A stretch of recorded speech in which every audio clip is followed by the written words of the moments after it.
4, 3, 2, 1.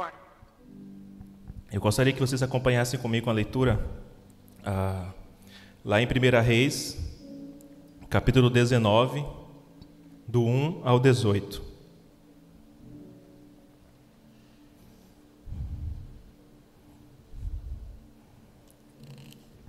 Ora, Acabe contou a Jezabel tudo o que Elias tinha feito e como havia matado todos aqueles profetas à espada. Por isso Jezabel mandou um mensageiro a Elias para dizer-lhe: que os deuses me castiguem com todo rigor, se amanhã, nesta hora, eu não fizer com a sua vida o que você fez com a deles. Elias teve medo e fugiu para salvar a sua vida. Em Berseba de Judá, ele deixou o seu servo e entrou no deserto. Caminhou um dia, chegou a um pé de zimbro, sentou-se debaixo dele e orou. Pediu a morte. Já tive o bastante, Senhor. Tira a minha vida. Não sou melhor do que os meus antepassados. Depois se deitou debaixo do zimbro e dormiu. De repente um anjo tocou nele e disse-lhe: levanta-te e coma. Elias olhou ao redor e ali, junto a uma pedra, junto à sua cabeça, havia um pão assado sobre brasas quentes e um jarro de água. Ele comeu, bebeu e tornou-se a dormir de novo. O anjo do Senhor voltou, tocou nele e disse: levanta-se e coma, pois a sua viagem será muito longa. Então ele se levantou, comeu e bebeu. Fortalecido com aquela comida, viajou 40 dias e 40 noites, até chegar a Horebe, o monte de Deus. Ali entrou numa caverna e passou a noite. E a palavra do Senhor veio a ele: o que você está fazendo aqui, Elias? Ele respondeu: tenho sido muito zeloso pelo Senhor, o Deus dos exércitos. Os israelitas rejeitaram a tua aliança, quebraram os teus altares e mataram os teus profetas à espada. Sou o único que sobrou, e agora também estão procurando matar-me. O Senhor lhe disse: saia e fique no monte, na presença do Senhor, pois o Senhor vai passar.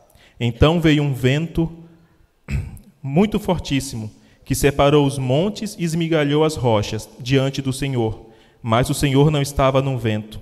Depois do vento houve um terremoto, mas o Senhor não estava no terremoto. Depois do terremoto houve um fogo, mas o Senhor não estava nele. E depois do fogo houve um murmúrio de uma brisa suave. Quando Elias ouviu, puxou a capa para cobrir o rosto, saiu e ficou à entrada da caverna.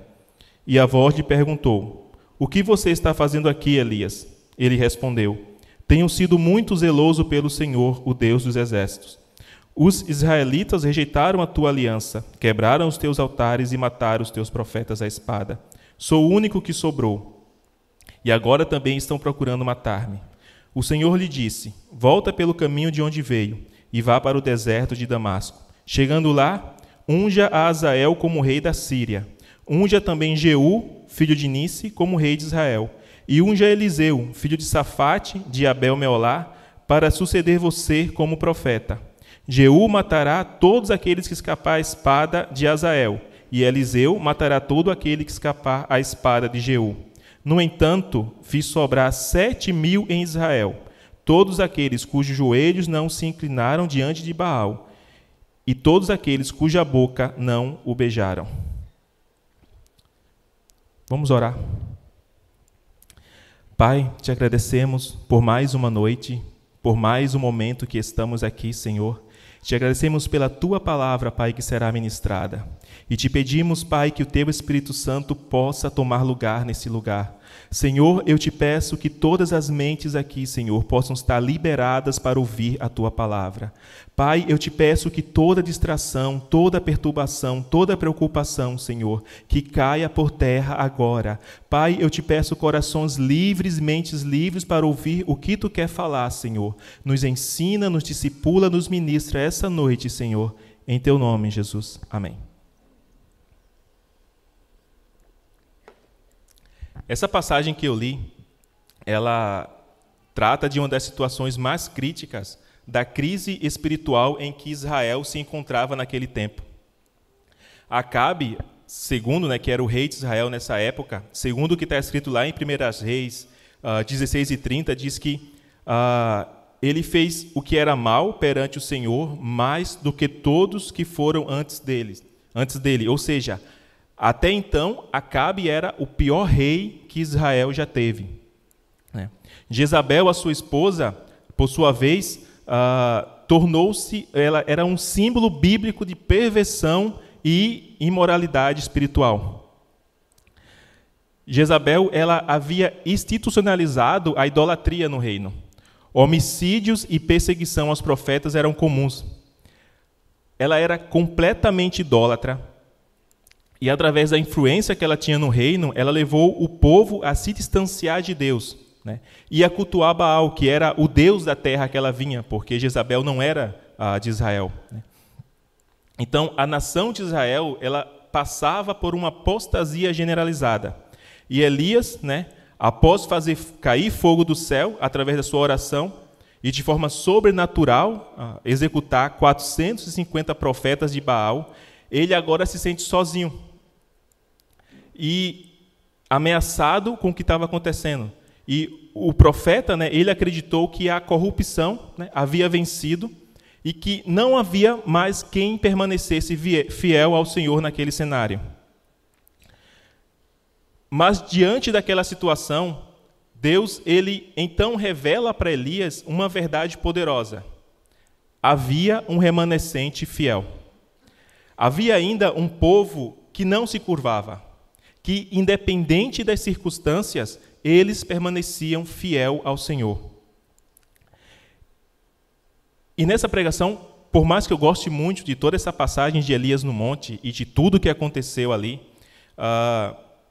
e podemos tirar lições profundas de edificação para a nossa vida através do que aconteceu, o meu foco ele vai ser no versículo 18.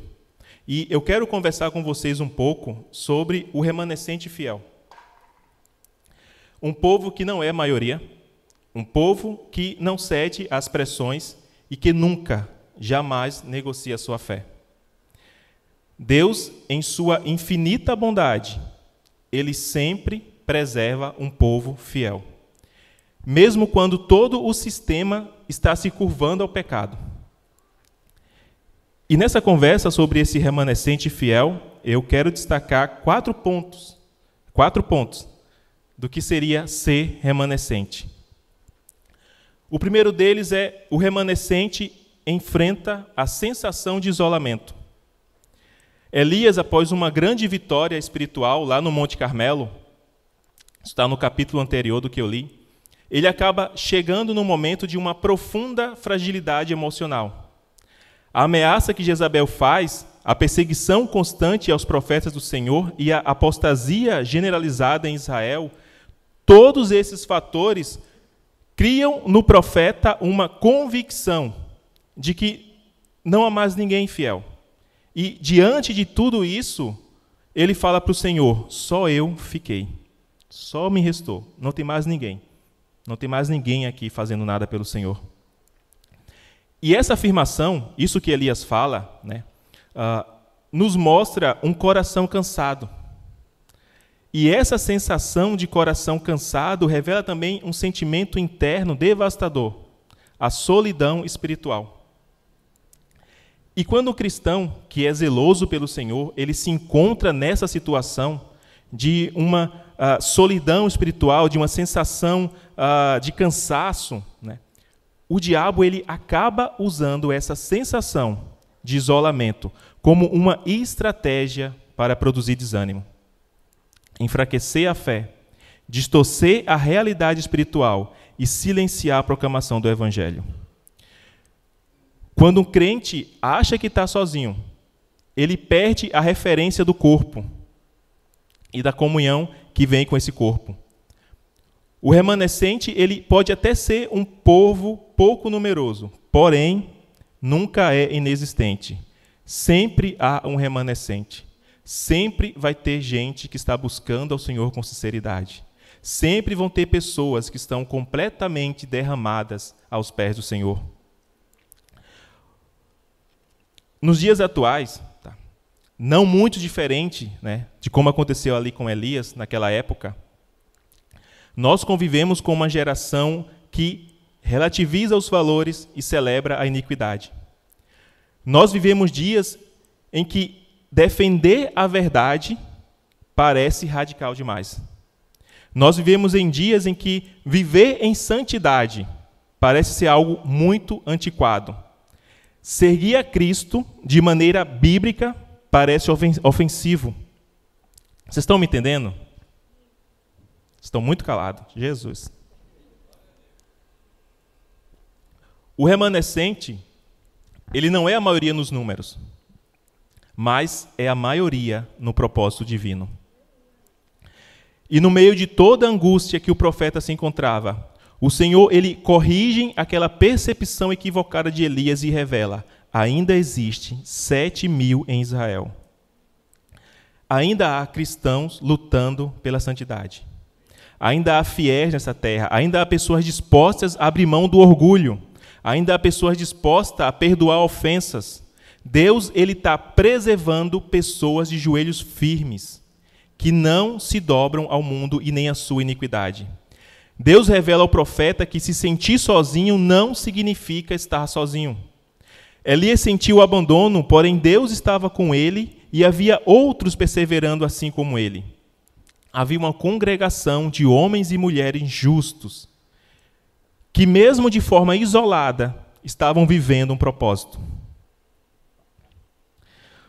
O ponto 2, o remanescente não se dobra diante dos ídolos modernos.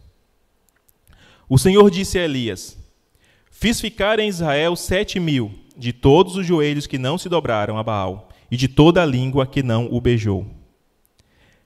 Esses 7.000 remanescentes aqui, eles estavam ligados por um propósito: não se submeter à autoridade espiritual e cultural dominante. Enquanto toda aquela sociedade estava mergulhada no pecado, e possivelmente aqueles 7.000 que estavam ali se preservando, eles tinham amigos, parentes, irmãos, pessoas próximas que estavam convergindo na adoração a Baal. Então, enquanto todo o sistema caminhava para aquele único ponto, esses homens e mulheres não se curvavam e não beijavam aquilo que simbolizava a idolatria. A cultura de Israel, sob o comando de Acabe e Jezabel, era sedutora. Prometia prosperidade, prazer, aceitação. Estar em concordância com aquela sociedade era questão de sobrevivência, de posição, de ter um espaço e, como falam muito hoje em dia, um local de fala. E eu sei que ninguém aqui passa por isso. Deus tem nos preservado, né? Mas imagina você na faculdade, lá no colégio, no trabalho.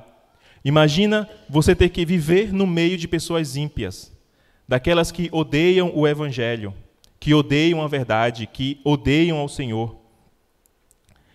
Mas, muitas vezes, para se encaixar, a gente permite se adaptar ao modo de vida deles, ao ponto de vista deles e até a percepção que eles têm, até mesmo de como deve ser o Evangelho. Mas, meus irmãos, que possamos meditar no que fala no Salmo 1. Bem-aventurado o homem que não anda segundo o conselho dos ímpios, que não se detém no caminho dos pecadores e que não se assenta na roda dos escarnecedores. Aqueles 7.000 não se dobraram a Baal. E que não se dobraram a Baal, eles não apenas evitaram o gesto físico de adorar o ídolo, eles também preservaram os seus corações da contaminação espiritual que dominava aquela sociedade. Em outras palavras, a fidelidade deles não se limitou à aparência de santidade, mas envolveu uma integridade interior. Eles não se curvaram diante dos altares visíveis, nem diante das pressões invisíveis que tentavam corromper a sua consciência. Resistir externamente é recusar-se a praticar o pecado. Preservar-se inteiramente é não desejar o pecado, mesmo quando ele se torne culturalmente aceito. O Baal daquele tempo era uma divindade de fertilidade e prosperidade. O Baal moderno não tem altar de pedra, mas ele domina o coração humano por meio de valores distorcidos. E hoje, esses ídolos, eles estão ao nosso redor e eles se apresentam a nós de novas formas, como a cultura do prazer, o consumismo, o desejo por fama, a valorização distorcida da imagem, ideologias anticristãs, heresias, imoralidade sexual, busca por aprovação social. Esses ídolos modernos não exigem apenas rituais, eles exigem corações rendidos. O perigo é sutil, pois se disfarça de sucesso, de liberdade e de espiritualidade aparente. E é bem possível, e sendo bem sincero, que em algum momento da nossa caminhada nós já nos deparamos com o seguinte pensamento: não há problema em agir assim. Não há problema em ir àquele local. É só uma vez. Isso não vai me contaminar. Quem é remanescente não negocia seus valores para ser aceito. O remanescente, ele entende que não existe neutralidade espiritual. Isso aqui é muito sério. Quem não se dobra a Deus, inevitavelmente se dobra a algum ídolo. Não tem meio termo. O remanescente, ele escolhe a fidelidade acima da conveniência. Ele prefere ser a minoria fiel do que a maioria corrompida. Ele mantém convicções inegociáveis, mesmo quando isso custa status, amizades, oportunidades. A gente não muda o caráter para conseguir aquele emprego. A gente não muda o nosso caráter para aceitar estar naquele ambiente, para ser aceito por aquele grupo. O remanescente fiel, ele tem a sua segurança no que ele está crendo, no que está crendo. E o seu coração, ele está voltado para o Senhor. E assim como um grande homem de Deus falou: ainda que ele me mate, nele eu esperarei. O verdadeiro remanescente, ele não se camufla no ambiente. Sabe, aquele crente camaleão que, tipo assim, aonde ele está igual a todo mundo. Não. Ele resplandece no meio dele. É como um farol, sabe? Que pode estar tudo escuro, mas está lá uma referência de onde é preciso chegar. Terceiro ponto. O remanescente, ele é preservado por Deus para cumprir um propósito. Depois de Deus revelar a Elias que ainda havia 7.000 fiéis em Israel, o Senhor não apenas consola o profeta, mas ele o envia novamente à missão. O Senhor falou: volte pelo caminho do deserto de Damasco, e chegando lá, unja a Azael como rei da Síria, a Jeú, filho de Nice, como rei de Israel, e a Eliseu, filho de Safate, como profeta em teu lugar. E essa ordem que o Senhor dá ao profeta, ela nos revela uma verdade profunda. Deus, ele está preservando um remanescente, não apenas para sobreviver, não apenas livrando da perseguição, mas para servir. A preservação divina, ela é intencional. O Senhor não está nos guardando, o Senhor não está guardando seus filhos por acaso. Ele está nos protegendo com um propósito. Enquanto o profeta estava vendo o fim, Deus ele estava vendo um recomeço. O Senhor ele preserva o remanescente para uma direção clara. Ser voz profética quando a verdade é silenciada. Ser testemunho de santidade quando a corrupção se torna normal. Ser canal de restauração quando a fé se torna fria. Deus não estava guardando aqueles 7.000 apenas para preservar a vida deles. O Senhor estava preservando eles para manter a sua causa sobre a terra. Ele nos guarda não para nos esconder. Ele está nos guardando para nos enviar. Elias, ele queria se isolar, mas Deus diz: volta. E o chamado que o Senhor tem para o remanescente não é para se refugiar do mundo, e sim para impactar o mundo com a presença dele. O remanescente não é um povo que fica escondido nas cavernas, mas um povo posicionado nas trincheiras espirituais. O remanescente, ele é chamado para ungir reis, ou seja, influenciar estruturas de autoridade. Ele é chamado para formar discípulos, ou seja, preparar novas gerações de servos fiéis ao Senhor. O remanescente, ele é chamado para enfrentar principados e potestades, e é através da oração que ele vai enfrentar isso, da verdade e da santidade. O remanescente também ele é chamado para preparar o caminho para o mover de Deus, abrindo espaço para o avivamento e para a justiça do reino. Deus, na sua infinita graça, ele preserva o remanescente para realizar a sua vontade e estabelecer o seu reino nessa terra. Nesse tempo em que nós vivemos, em que a iniquidade se multiplica, em que o amor parece que cada dia mais está se esfriando, a igreja ela tende a se isolar e a adotar uma realidade de neutralidade em relação ao mundo. Nós agimos como se o evangelho ele não fosse para transformar a sociedade, como se os princípios do reino não tivessem que moldar a sociedade, mas apenas para nos relacionar aqui, entre nós, um com o outro. Só que não. O reino de Cristo, ele será estabelecido aqui, nessa terra.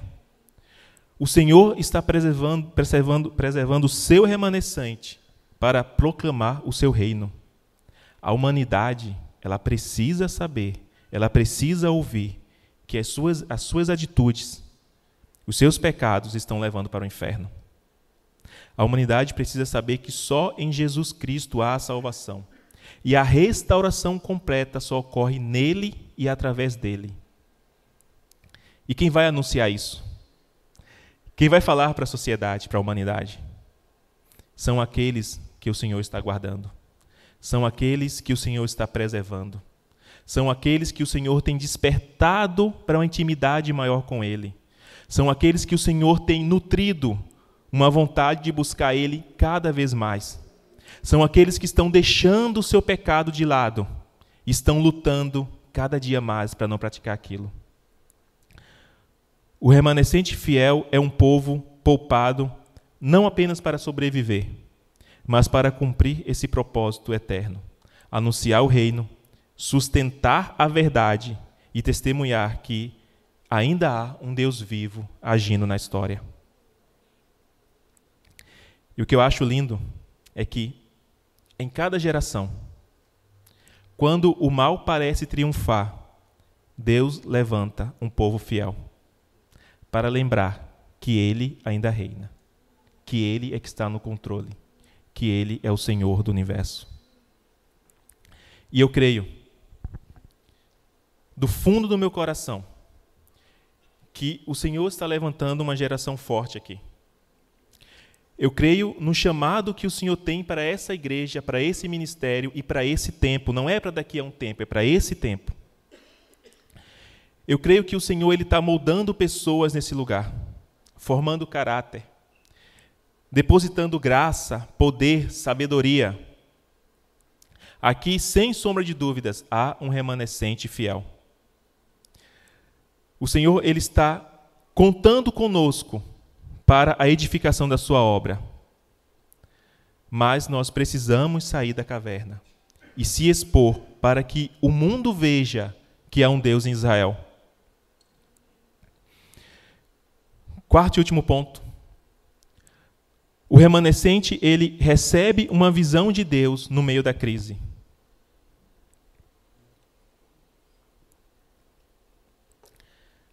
Após a fuga para o deserto e o esgotamento emocional, Elias ele é conduzido por Deus ao Monte Horebe, o mesmo monte em que o Senhor falou com Moisés e que Moisés recebeu as tábuas da lei.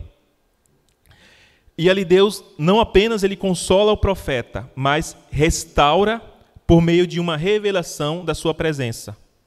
O texto que eu li fala: eis que o Senhor passou e um grande vento fendia os montes e quebrava as penhas diante do Senhor.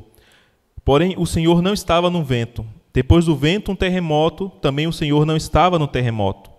Depois do terremoto, um fogo, porém o Senhor não estava no fogo. E depois do fogo, uma voz mansa e suave. Elias, poucos dias atrás, ele havia experimentado um momento de uma revelação de Deus muito poderosa. Ele estava no monte, ele fez um desafio aos profetas de Baal, ele orou e o Senhor mandou fogo do céu na mesma hora.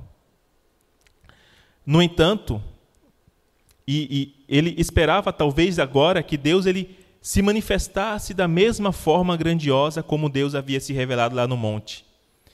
Talvez ele estava esperando o fogo novamente, o poder, aquela coisa que raios, fumegando, fumaça por tudo. Só que, no entanto, o Senhor ele resolveu se revelar ao profeta de uma outra forma. Ele não estava no vento, não estava no terremoto, não estava no fogo, que são símbolos de poder e destruição, embora em outros momentos Deus tenha se revelado dessa forma. Deus estava numa voz mansa e suave, que é símbolo de intimidade, direção e comunhão. Deus ensina que a verdadeira força do remanescente não vem do que impressiona, mas do que transforma.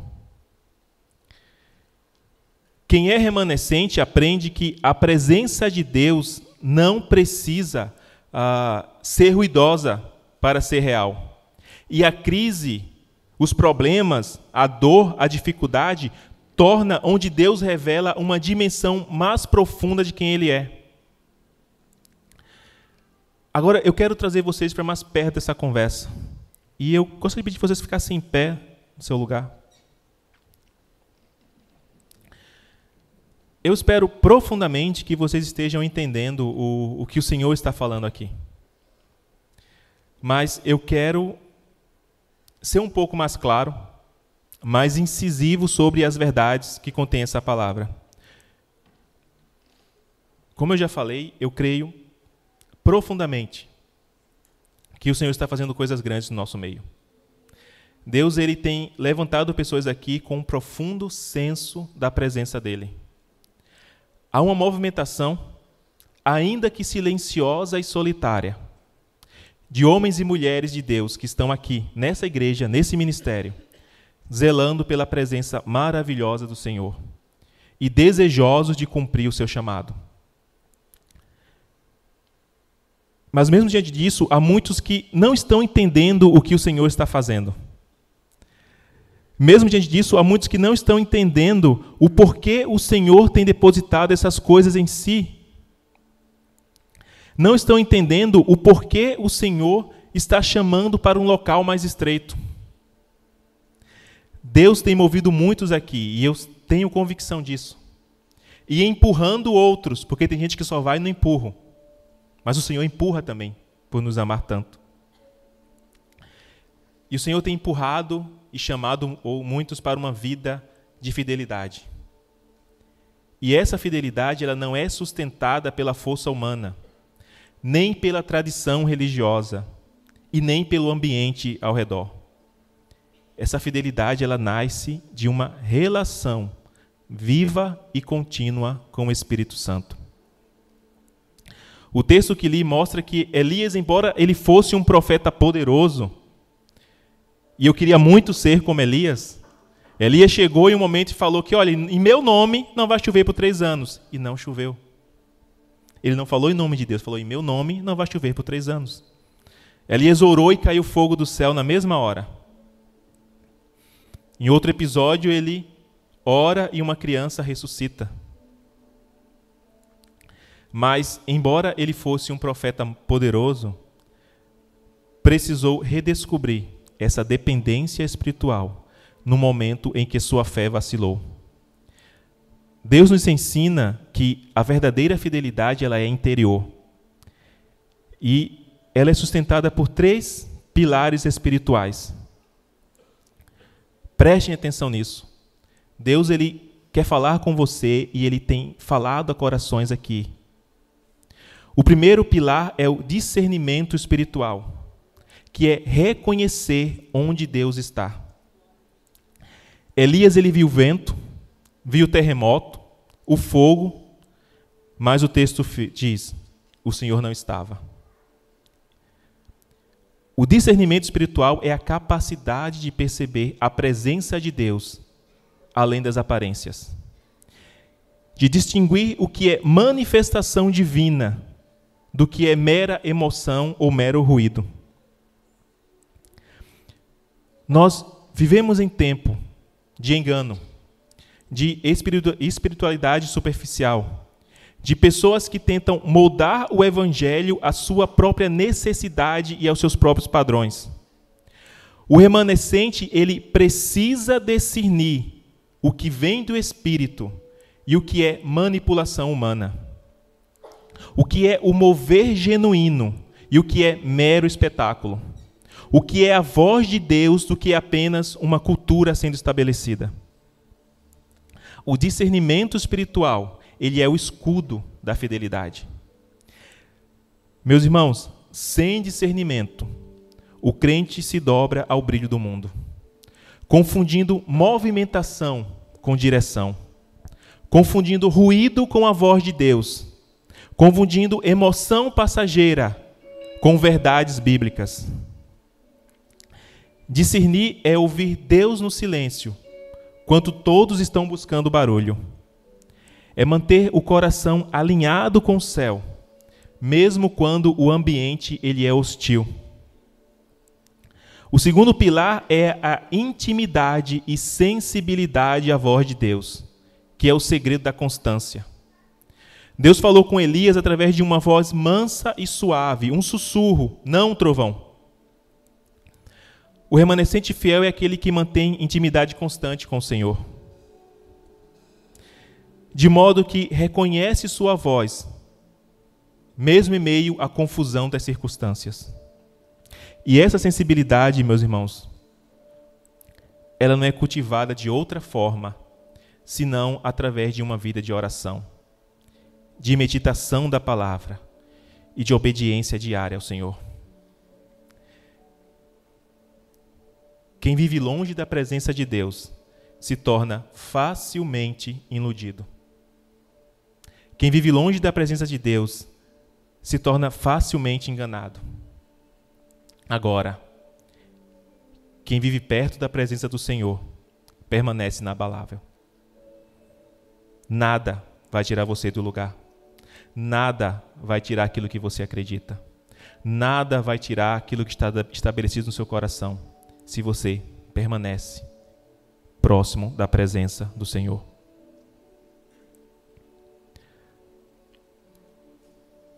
A fidelidade, ela não é fruto da força, é fruto da comunhão. Eu não tenho como ser fiel com o meu próprio braço, no meu esforço, mas é através de um relacionamento com o Senhor, de uma comunhão com Ele. A intimidade, ela gera sensibilidade espiritual, que é a capacidade de sentir o coração de Deus e de entender seus tempos e de obedecer, mesmo quando Ele fala em sussurros.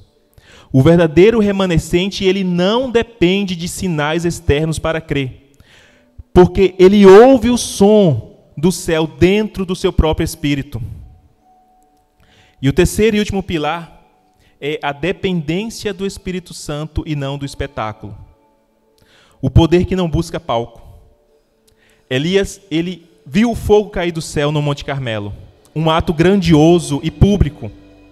Entretanto, agora Deus conduz o profeta para algo mais profundo, o silêncio da comunhão. O remanescente, ele aprende que o verdadeiro poder não está no que é visível, mas no que é espiritual. Vivemos em uma geração que valoriza a performance, o palco, aplausos, mas Deus ainda procura corações quebrantados que se movem não pelo impulso da multidão, mas pela direção do Espírito Santo. A fidelidade do remanescente ela é discreta, mas é firme. Ela é invisível aos homens, mas poderosa diante de Deus. Eu não sei o que cada um aqui está vivendo com Deus. Eu conheço alguns porque somos amigos, somos próximos e compartilhamos as experiências. Mas eu não sei o que muitos outros com quem eu não convivo estão vivendo. Mas é certo que isso que você está vivendo, que por enquanto é invisível aos olhos humanos, Deus quer tornar isso público, em evidência, para que multidões se acheguem ao Senhor e se rendam através dele, através da vida de vocês. E como é sério isso, meus amigos. Como é sério, meus irmãos. A nossa vida é um farol. A nossa vida é um elemento de evangelização. É nossa vida que as pessoas vão ver e vão crer no Senhor. Então, a minha conduta a cada dia revela o evangelho que eu estou servindo. Se eu não me entrego e vivo em santidade, as pessoas olham para mim e falam, como é que eu vou ser crente como aquela pessoa? Mas se eu vivo em santidade, elas vão dizer, eu quero ser crente como aquela pessoa. O espetáculo ele emociona, mas é o Espírito quem transforma. O fogo do Carmelo ele convence, mas é o sussurro do Horebe que renova. Depender do Espírito é caminhar com fé, quando o cenário parece silencioso. É obedecer quando não há luzes nem holofotes, nem reconhecimento.